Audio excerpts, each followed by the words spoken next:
Diyan na sa mi sa well market mga kaprete, di ami diri kay mamalit mi sa among mga kinahanglanon sa balay. Basta mo ingon na gani kung moadto ko sa well, update yun kay sa binsoy mo koy yun ni sila dayon. Kung masina man sa dayon tong duha na kuyog do sa dayon to. Napakuyog na lang nako tanan pero sadya man sad magkuyog mi tulo. Pero sa tinuod ganahan ba jud ko nga kuyog ako mga bata basta na koy pamaliton. Karon may nadunggan jud ko ni binsoy nga gayaw-yaw siya kay nasuko siya nga giingnan siya ni ate niya nga moinom daw siya beer. Ingon siya mo, ingon ko ng kape. Si Bibi pa. Hindi mo ino over, oy. Sa diya nasuko yun si binsoy giingnan siya dili nga moinom daw siya beer. Pero nahunong jud among pagpamili ani kay nag-away pa man ning duha. Sa diyang di dyan mahimutang si binsoy kay naglagot na gid siya ni Valerie. Oops. Misa mo panggit kay katawan siyang ate niya kay iyang chinilas peting dako ang gisulot niya ni ani siya diri sa well. Wasa siya kamalay nga ang chinilas dako man di kay iyang nasulot. Titigin sa bana mo diri mga kapite kay katawan na niya. Nasa binsoy ka problema siya ba sa iyang chinilas wa man siya kamalay nga ang chinilas niya peting dako. Ang ako na lang gid sila gipabaylo og chinilas Baylo mo, mga bebe. kapite. Kay dako, baylo mo, be. Kay dako man siya tiil, be. Baylo, ate. Gina.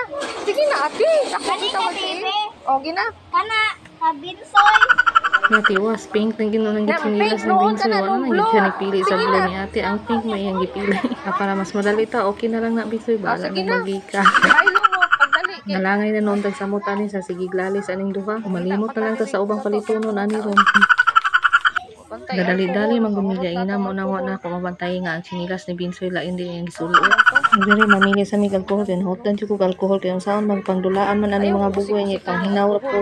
Makapuli gani sa kong alcohol kay panghinaw ra gid ani ni binsoy ang chinilas nga pink wala siya kahalata nga pink pang babae sus karon kay nakahalata na gyud siya nga pang babae. Kaya ang duha nagsingi makatawa sa iyang chinilas lagi masupo man sa siya katawaan na sige siya panugin na ako nga katawan ko na siya sa iyang duha ka ate. Karon ako na sa iyang gisukmatan kay nikatawa ko no kuniya. Napataka lang ni bataan ni nga wala biya ako nga katawa kay nag-focus ko sa kong palitonon. Kanara ko ning gisunod-sunod ko niya katasurihon ko niya nga mura ra bag ako gyud katawag una.